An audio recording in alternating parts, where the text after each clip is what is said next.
In 1947, a Bedouin boy was traversing the cliffs along the Dead Sea in Israel's Judean desert, searching for a stray goat. As legend has it, he happened upon a cave burrowed into the face of the limestone. Provoked by curiosity and divine providence, the boy cast a stone into the mouth of the cave, but rather than falling to the arid ground with a thud, as he expected, the stone struck something altogether unexpected, as the unmistakable sound of shattering pottery rang in the air. Upon entering the cave to investigate the source of the sound, this young Bedouin goat herder made what was to become one of the greatest archaeological discoveries of all time. Stowed within large earthen jars were rolls of ancient parchment, the Dead Sea Scrolls. 10 more caves would be discovered in subsequent years, containing many more manuscripts and archaeological artifacts. The Dead Sea Scrolls are a collection of some 981 texts discovered between 1946 and 1956 in the caves of Qumran. The texts, written in Hebrew, Aramaic, Greek, and Nabatean, are inscribed predominantly on parchment, but also on papyrus and bronze. Due to the poor condition of some of the manuscripts, not all of them have been identified, and only fragments of some of them remain. Among the Dead Sea Scrolls are numerous copies of every book in the Hebrew Bible and the Old Testament proto-canon, except the Book of Esther. Many apocryphal works are also present, such as the Book of Jubilees, the Genesis Apocryphon, the Book of Noah, the Book of Enoch, and the Book of Giants, all of which were found together in Cave 1 of Qumran. The Book of Giants, composed in Aramaic, is dated with certainty to at least the 2nd century BC, if not much earlier. The content of the manuscript, though severely fragmented, expounds on the narrative of the Book of Enoch concerning the fall of the angelic watchers, their malevolent hybrid offspring, and the great flood that ensued as a result. This particular narrative is not exclusive to the Book of Enoch, but is referenced extensively throughout the Bible in both the Old and New Testament, as well as in many of the apocryphal works, including the books of Jasher and Jubilees, and can be traced throughout the written and oral tradition of every major ancient civilization on the planet. Because the manuscript is eroded and fragmented, its exact contents and their order are uncertain. Nevertheless, much can be deduced from what remains. The Book of Giants describes in detail how the fallen angels insidiously corrupted the genetics of all flesh on the earth. It tells us specifically that 200 donkeys, 200 asses, 200 rams of the flock, 200 goats, 200 beasts of the field, from every animal, from every bird, were selected for miscegenation. The word miscegenation refers to the mixing of races or species, particularly in the context of sexual intercourse. The text that follows makes it abundantly clear that this was no mere act of interspecies breeding, but instead extreme cross-species genetics involving the seed of the angels themselves. They defiled. They begot giants and monsters. They begot, and behold, all the earth was corrupted. It is important to note that not only were giants begotten of the fallen angels, but also monsters. According to the text, giants and monsters are two very distinct designations. Scripture validates that when angels inseminate human women, giant angel-human hybrid beings are generated. We can infer then that when angels inseminate animals, monstrous angel-animal hybrid beings are generated, varying in appearance according to their respective species. These hybrid monsters could very well have been sentient, conscious, with the ability to think and reason like us, at least in some cases, probably dependent on the degree of angelic genetic markers present in their genomes. In fact, the notions of sentience among the hybrid monsters seems to be presupposed in a particular section of the manuscript. Thereupon 2 of them had dreams, and the sleep of their eyes fled from them. And they arose and came to and told their dreams, and said in the assembly of their comrades, the monsters.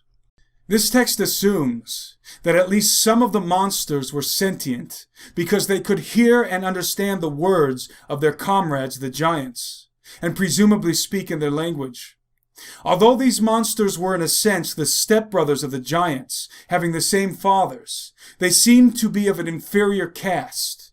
Whereas their fathers were angelic watchers, their mothers were literally beasts. We can therefore infer that their intellectual capacity was less than that of the giants, who were born of human mothers. Furthermore, both the Book of Enoch and the Book of Giants exclusively designates the giants as the children of the angels. The angel-animal hybrid monsters seem to be regarded as offspring, but not direct descendants like the giants. The Book of Enoch and the Book of Giants reveals the particular affection that the Watchers had for their human hybrid children. And inasmuch as they, the Watchers, delight themselves in their children, the giants, the murder of their beloved ones shall they see, and over the destruction of their children shall they lament, and shall make supplication unto eternity. The children of angels are the giants, and they would not let all their loved ones be neglected. Another interesting anecdote in the text is a reference to at least one of the giants having the capability of flight, which is demonstrated when Machwe, son of the watcher Barakel, journeys to consult with Enoch. He mounted up in the air like strong winds and flew with his hands like eagles. He left behind the inhabited world and passed over desolation, the great desert. The phrase, flew with his hands like eagles, could be literal, and that some of the giants might have inherited an innate supernatural ability to travel through the air like their angelic fathers.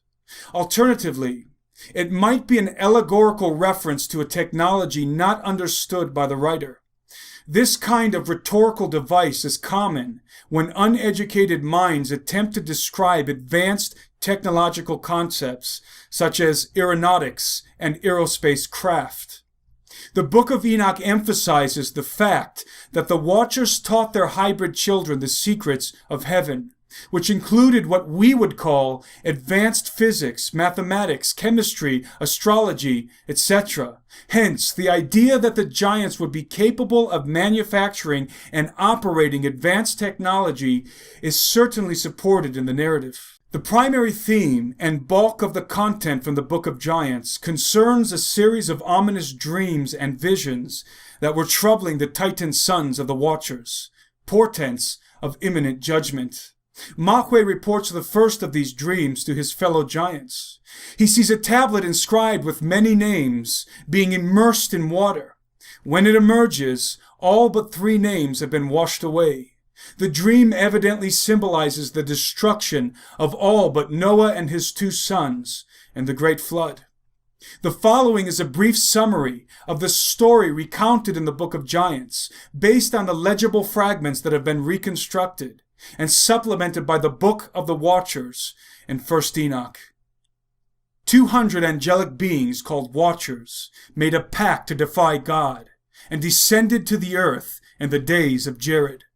They took human women as wives, and had sexual intercourse with them. Their wives gave birth to hybrid giants. The Watchers taught their wives and children the secrets of heaven, and the human race was beguiled by the forbidden knowledge. The giants began to rule over the inhabitants of the earth. The Watchers chose animals from diverse species, 200 of each kind, in order to copulate with them and progenerate genetic aberrations. The animals conceived hybrid monsters according to their respective species. Nearly all life on the planet became genetically corrupted and flesh-eating.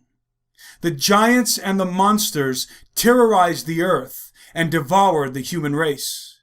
The giants began to have foreboding dreams and visions that deeply troubled them. They decided to seek out Enoch to interpret the dreams. Enoch presents them with a copy of the tablet addressed to the Watchers, pronouncing a terrible judgment from God upon them, their wives, and their children. The giants are in denial concerning their inevitable fate. The Watchers come to the assembly of their offspring, and with great sorrow and weeping, verify the terrible judgment written on the tablet. The giants, enticed by an angel of heaven, make war with one another and annihilate themselves. The Watchers are bound by the angels of heaven and imprisoned in the abyss. A great flood destroys all life on earth, except Noah, his 2 sons, and their wives. The book of Genesis, Numbers, Deuteronomy, Joshua, 2 Samuel, 1 Chronicles, Isaiah, Daniel, Amos, 2 Peter, Jude, the book of Jubilees, the book of Jasher, the Genesis Apocryphon, the book of Noah, the book of Enoch, and many more ancient writings besides, along with the oral tradition of every prime civilization on this planet, confirm the story I just outlined from the book of Giants. At this point in history, only willful ignorance denies it. Reporting for SteveQuail.com, I'm Timothy Alberino, and that's my analysis.